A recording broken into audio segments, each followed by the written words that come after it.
Қайырлы күн, құрметті менің оқушыларым. Бүгінгі күні 1 сынып әліпбі 63-ші сабақ Ж әріпін дыбысын жалғастыратын боламыз. Әдеттегідей, бізге сөздерді оқу керек. Бастайық.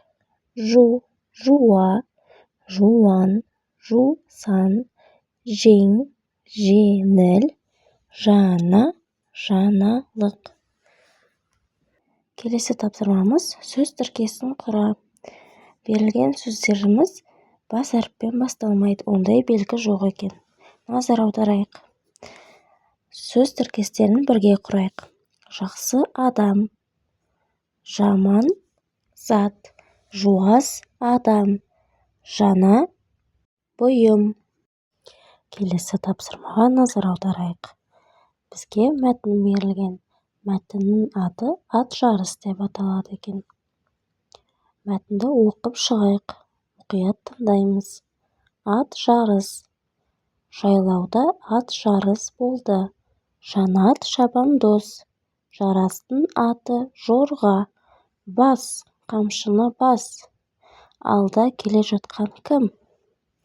Кім бірінші келетінін болжа. Жарастың аты жорға.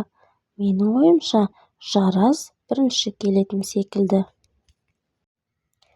Келесі тапсырмамызды орындайық. Сөйлемдердің орындары ауысып кеткен.